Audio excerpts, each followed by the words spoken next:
नमस्कार दोस्तों, जय श्री कृष्णा। आप सभी का स्वागत है हमारे YouTube चैनल गुरु भारद्वाज में। आज मैं आपको मंगलिक दोष के बारे में विस्तार से बताने जा रहा हूँ कि आखिर मंगलिक दोष लगता कैसे है और मंगलिक दोष का निवारण क्या है।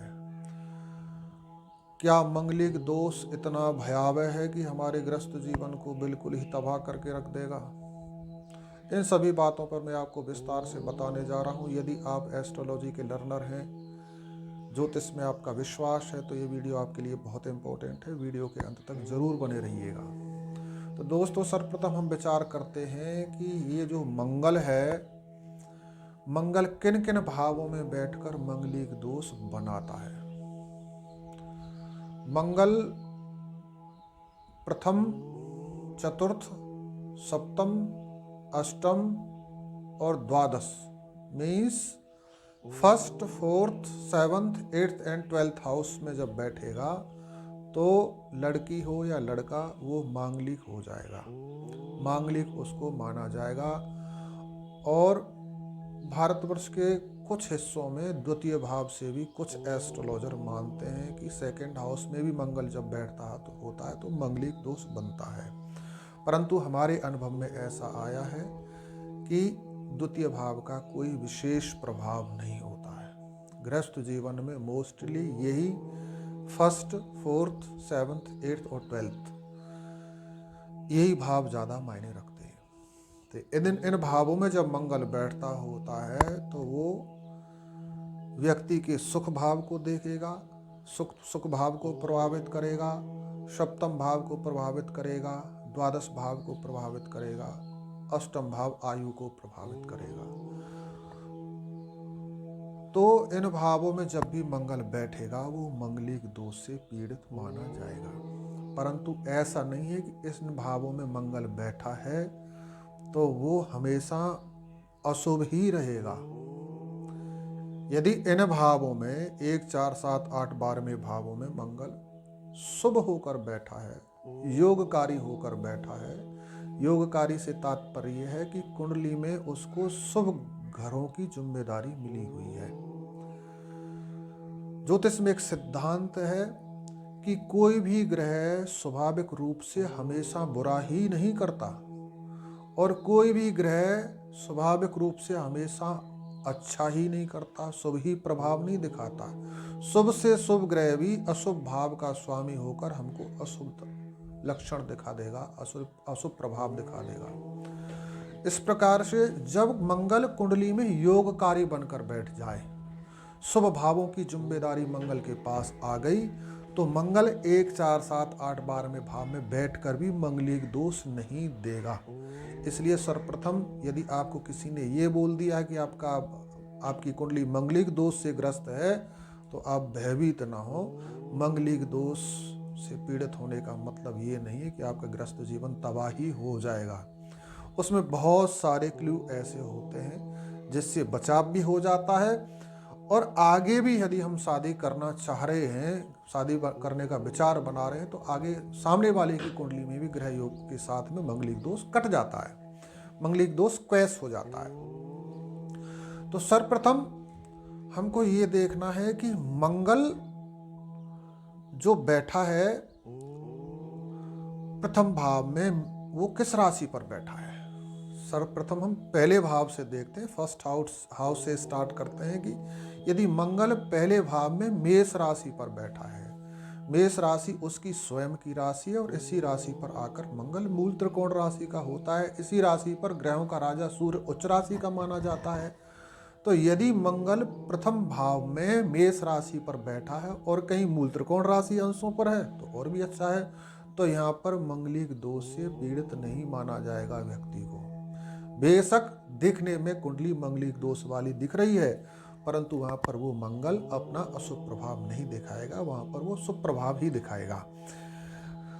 और यदि चतुर्थ भाव में मंगल वृश्चिक राशि पर बैठा है, चतुर्थ भाव यद्यपि कालपुरुष की कुंडली में मंगल का नीच स्थान है, क्योंकि वहां पर कर्क राशि पड़ती है, कर्क राशि पर आकर मंगल नीच के हो जाते हैं। परंतु फिर भी यदि वृश्चिक राशि पर, उसमें वृश्चिक राशि पड़ी और वहां पर मंगल बैठा है, तो यहाँ पर मंगल जो है वो योगकारी ग्रह बन जाएगा और वहां पर वो शुभ प्रभाव दिखाएगा, अशुभ प्रभाव नहीं दिखाएगा, यानी कि ये मंगलिक दोष नहीं लगेगा उसको।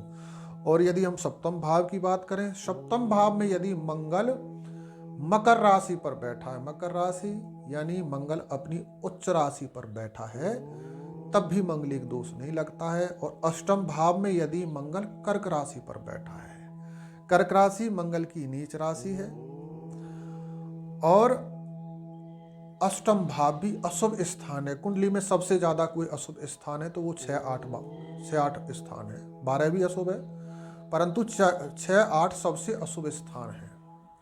6वें 8वें घर में जब भी कोई बुरा ग्रह बैठता है तो वो शुभ फल देता है। ये सिद्धांत है ज्योतिष का। अशुभ ग्रह अशुभ स्थान पर बैठा होगा तो शुभ फल देगा, शुभ ग्रह शुभ स्थान पर बैठा होगा तब बुरा फल देगा। तो यहाँ पर मंगल कर्क राशि पर जब अष्टम भाव में बैठेगा तो उसको मंगलिक दोष नहीं लगेगा, क्योंकि ये अशुभ स्थान है। ये अशुभ स्थान पर अशुभ ग्रह बैठ के खराब हो तो ही अच्छा है। कई चीज़ें हमारे जीवन में खत्म हो जाएं, कम हो जाएं तो बहुत अच्छा रहता है। जैसे हमारे जीवन में शत्रु हैं, बीमारियां हैं, रोग हैं, हमारे जीवन में प्रतिरोध है, ब्रेकर्स है, वो खत्म हो जाए तो अच्छा है। उसी प्रकार से 12th हाउस है, वो खर्चों का है, यदि उसमें कोई अशुभ ग्रह बैठ जाए तो अच्छा है, क्योंकि जितने खर्चे हमारे कम हो उतना अच्छा है। इस प्रकार से अष्टम भाव में जब कर्क राशि का मंगल बैठेगा तो उसको मंगलिक दोष नहीं लगेगा। द्वादश भाव में यदि धनु राशि का मंगल बैठेगा तब भी उसको मंगलिक दोष नहीं लगेगा। परंतु साथ ही साथ ये भी देख लेना आवश्यक है, मैंने आपको बताया मेष राशि का मंगल लगन में बैठा है, मंगलिक दोष नहीं लगेगा, परंतु उसके साथ में कोई पापी ग्रह बैठा हो तो लगेगा। इसलिए डीपली जरूर देख लें। और क्या कंडीशन है जिनसे हमको मंगलिक दोष को देखना चाहिए? यह है कि जैसे आप लगन से मंगल को देखते हैं, बिल्कुल उसी तरह से चंद्र कुंडली के साथ भी मंगल को अवश्य देखना चाहिए, क्योंकि ज्योतिष में लगन कुंडली के बराबर में ही राशि कुंडली चंद्र कुंडली है। जो आप अपना भविष्य फल रोजाना देखते हैं या आप एस्ट्रोलॉजर हैं, भविष्यवाणी करते हैं तो चंद्रमा से करते हैं, यानी आपकी जन्म राशि जहाँ पर आपके जन्म समय चंद्रमा बैठा था वही आपकी जन्म राशि है। तो जन्म राशि के हिसाब से भी आपको इसी प्रकार से देख लेना चाहिए, जैसे आप लगन कुंडली के हिसाब से मंगल को देखते हैं। यदि आप लड़की की कुंडली देख रहे हैं तो उसमें बृहस्पति से भी मंगल को इसी प्रकार देख लें। 1 4 7 8 12 में तो नहीं बैठा मंगल। यदि लड़की की कुंडली में बृहस्पति से मंगल 1 4 7 8 12 बैठा है तब भी उसको मंगलिक ही मानना चाहिए, क्योंकि लड़की जो है, कन्या है, उसका ग्रस्त जीवन टोटली बृहस्पति पर डिपेंड होता है। जो XY का फार्मूला आप साइंस में पढ़ते हैं, तो जो मूल रूप से ग्रस्त जीवन का जो सुख है वो बृहस्पति से है, तो बृहस्पति से भी मंगल को अवश्य देख लेना चाहिए। उसी प्रकार से यदि आप लड़के की ओर से कुंडली देख रहे हैं तो लड़के की कुंडली में भी आपने शुक्र से, जहां पर शुक्र बैठे हैं उसी राशि को लगन मानकर आपको कुंडली बना लेनी चाहिए और उसके 1 4 7 8 12 भावों को देख लेना चाहिए। कहीं शुक्र से 1 4 7 8 12 भाव में मंगल तो नहीं बैठा है, क्योंकि लड़के का सारा ग्रस्त जीवन जो है वो शुक्र पर डिपेंड होता है।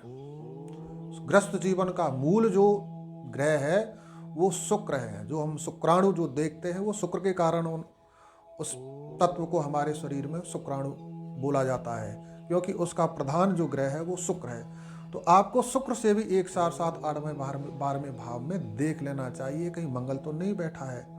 अशुभ होकर मंगल बैठा है तब भी आपको उस कुंडली को इग्नोर करना चाहिए, या उसी प्रकार की सामने वाले की कुंडली हो तब आप विवाह की स्वीकृति दे सकते हैं, आप उनको यस कह सकते हैं। अब हम देखते हैं कि मंगलिक दोष भंग कैसे होता है। आपको ये समझाने का प्रयास करते हैं कि मंगलिक दोष भंग कैसे होता है। किसी कुंडली में मैंने आपको बताया कि मेष राशि का मंगल लगन में है तो मंगलिक दोष भंग हो जाएगा। चतुर्थ भाव में वृश्चिक राशि का मंगल है तब भी मंगलिक दोष भंग हो जाएगा। सप्तम भाव में यदि मकर राशि का मंगल है तब भी मंगलिक दोष भंग हो जाएगा। अष्टम भाव में कर्क राशि का मंगल है तब भी मंगलिक दोष भंग हो जाएगा। और द्वादश भाव में धनु राशि का मंगल है तब भी मंगलिक दोष भंग हो जाएगा।